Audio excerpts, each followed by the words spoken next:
My name is Robert John Hodgson. I'm a former member of Her Majesty's Royal Air Force. My serial number was G82504669. I enlisted in 1985, in November, aged 18.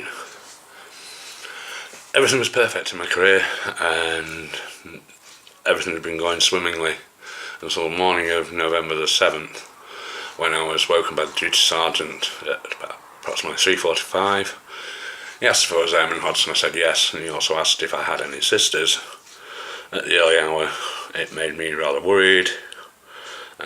Somebody asking a question about my family. He said we had to go to the guard room. There'd been a phone call. We got to the guard room. He asked to be put through to Blackpool Victoria Hospital. Automatically, this worried me more.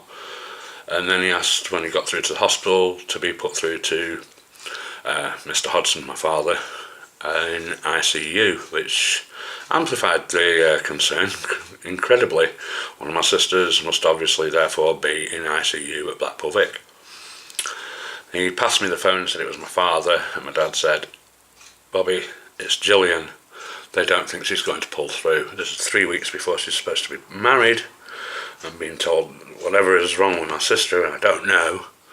It's that serious that they don't think she's going to pull through. I dropped the phone. I told the sergeant I can't take this call, walked outside, screamed and punched the wall and shouted no.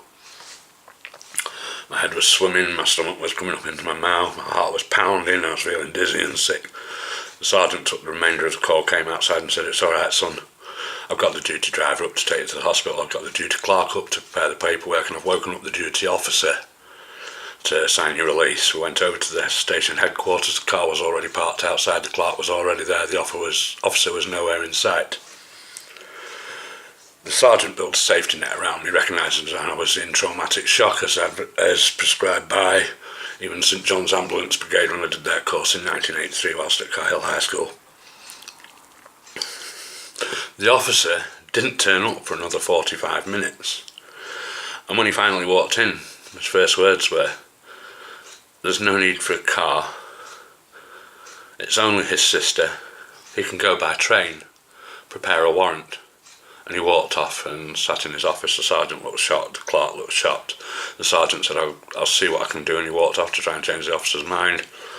Came back and said he won't shift, and I was handed a train warrant and orders for the driver, took them out to the car. The driver was playing holy hell all the way to the train station, the 2-mile ride. He said I'd have you at the hospital in an hour.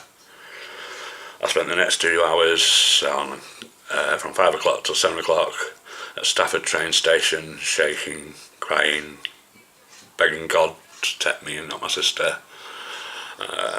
By the time I got home, I wasn't the same as the person that had woken up. It took 7 months from the day my sister died for me to realise that I had problems. I found myself with suicide letters to my family and to the Royal Air Force, and I had a Stanley knife in my hand at my wrist. I realised this would put my family through more pain than I was going through, doubling up what had happened to my sister with me going as well. I couldn't do that, so I put the knife down and I asked station medics for help. I was sent to WRNAS Roton for a week, wherein I played board games, cards, chess, and I saw a doctor who asked me about my childhood, and then he went on leave. He was a trainee psychiatrist, and on the 5th day I saw another psychiatrist who asked me the same questions the first one had, and then sent me back to camp on a light duty shit. I received no treatment, no medical help whatsoever. Back to the same room with the same problems, not being able to sleep, scared in case somebody knocked on the door to tell me another member of my family was dying, my head up my arse. And in February of 1988 I was discharged from the Royal Air Force, permanently medically downgraded, unsuited for a service environment, although I'd been excelling at everything I'd done prior to the loss of my sister. I never received proper treatment for this. It wasn't diagnosed as post-traumatic stress disorder until 2004 by Dr. D.A. Jones from Tagwyn. Also he lived in Anglesey in Wales, the most eminent clinician in his field.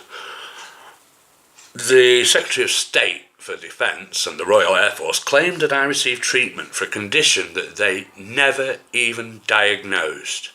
This is the joke.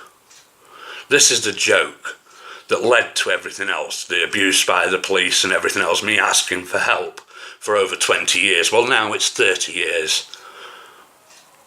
And I'm supposed to be sort of impressed. Now, the Royal Air Force said if ever you need help, the first thing you have to do is accept it, admit it, and then come to us and tell us you need help, and we'll give it you. The covenant with the military says if you have a medical problem that arises whilst you're in service, you will receive treatment that will enable you to continue with your life as best as possibly is available. I received none.